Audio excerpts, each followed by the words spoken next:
Good evening. A human tragedy on an alarming scale is being played out on the drought-stricken plains of Somalia. For decades, its people have suffered from a brutal civil war. Now they are dying in their thousands of famine.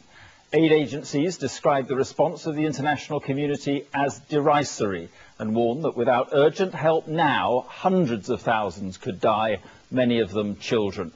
The drought is affecting most of the Horn of Africa. Somalia, though, is the worst hit. There, 3.7 million people, around half the population, are in desperate need of food and water. In the southern areas of Lower Shabelle and southern Bakool, there is now officially a famine affecting 2.8 million people. Of those, almost a third of a million are children acutely malnourished. Our Africa correspondent Rohit Katru's report contains images you may find distressing. Famine has returned to Africa. It may kill Zachariah, 2 months old and born into a humanitarian crisis. She can barely breathe. ITV News was shown one of the worst affected areas in Somalia today. And in parts of the country, severe drought has now evolved into an even greater emergency. More specifically, the analysis that has been undertaken confirms that a state of famine exists in parts of Bakool, Lower Shabelle regions of southern Somalia.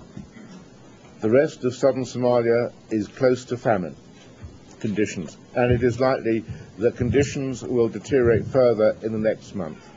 It might have seemed like a cold reclassification, but the UN is declaring the first famine of the century, a crisis point now reached in some parts and defined by the deaths of 2 adults or 4 children per 10,000 people every day. Tens of thousands of children have died, and in some parts half of all under 5s are suffering from severe malnutrition. In the most severe famine since Somalia's in 1991, and it is difficult to avoid the comparison. I've never been able to get Somalia out of my skin, if you like, since I was here in 1992.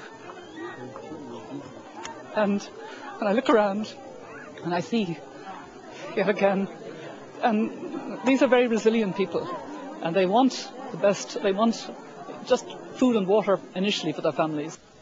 Earlier this month, we reported from the world's largest refugee camp in Kenya, to which 400,000 people have fled, many walking for weeks from Somalia. Some had lost children along the way. But across the border, the militant group Al-Shabaab controls parts of the country and is only now letting some aid through. The most desperate place in the world happens to be the most dangerous, where nature, conflict and high food prices have combined. Hundreds of millions of pounds of aid is needed to prevent a far greater human cost. Rohit Katru, ITV News. A short time ago, I spoke to Oxfam's Anna Ridout, who's in the Dadaab refugee camp in Kenya, just across the border from Somalia. I asked her about the difficulties in delivering aid given the conflict in that country. Yes, we're seeing 3,500 people fleeing Somalia every day into Ethiopia or Kenya, and the situation there is very bad. Today the UN announced famine figures which are shocking and totally unacceptable in the world today, that people are dying of starvation, and that's caused by conflict. It's also caused by the worst drought of 60 years.